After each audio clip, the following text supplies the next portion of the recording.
adalah alat analisis yang digunakan untuk mengevaluasi kinerja keuangan perusahaan dengan cara membandingkan data dari laporan keuangan seperti neraca dan laporan laba rugi. Alasan melakukan rasio keuangan yang pertama, menilai kinerja keuangan. Analisis rasio ini membantu untuk menilai sejauh mana perusahaan dapat menghasilkan keuntungan, memenuhi kewajiban, dan mengelola asetnya secara efisien. Yang kedua, membandingkan dengan industri atau kompetitor. Rasio ini memungkinkan perusahaan membandingkan kinerjanya dengan perusahaan lain di industri yang sama. Yang ketiga, memantau kesehatan keuangan. Analisis rasio memberikan gambaran mengenai kondisi keuangan perusahaan, membantu mendeteksi masalah sebelum menjadi lebih besar. Yang keempat, mendukung pengambilan keputusan.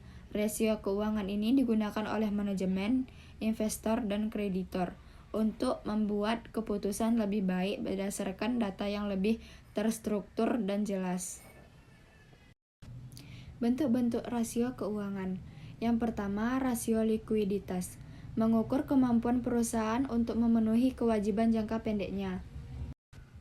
Yang kedua, rasio profitabilitas. Menunjukkan seberapa efisien perusahaan dalam menghasilkan keuntungan. Yang ketiga, rasio solvabilitas. Mengukur kemampuan perusahaan untuk memenuhi kewajiban jangka panjang. Yang keempat, rasio efisiensi.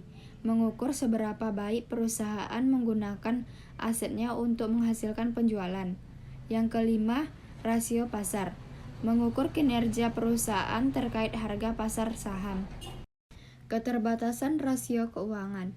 Yang pertama, data historis. Rasio keuangan biasanya didasarkan pada data keuangan masa lalu yang mungkin tidak mencerminkan kondisi masa depan. Yang kedua, perbedaan standar akuntansi. Setiap perusahaan biasanya menggunakan metode akuntansi yang berbeda, yang dapat mempengaruhi hasil analisis. Yang ketiga, tidak menyertakan faktor non-keuangan. Rasio keuangan tidak mempertimbangkan faktor non-keuangan seperti kondisi ekonomi, manajemen, atau reputasi perusahaan. Yang keempat, kurang kontekstual. Rasio keuangan tidak memberikan pandangan menyeluruh jika tidak dibandingkan dengan industri atau tren historis. Hubungan antara berbagai rasio. Rasio keuangan seringkali saling berkaitan.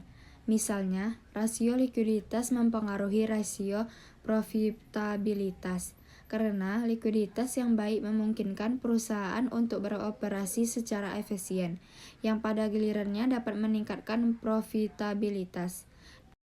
Di sisi lain, rasio leverage yang tinggi mungkin menunjukkan risiko solvabilitas yang tinggi, yang bisa berdampak pada profitabilitas di masa depan jika beban bunga meningkat.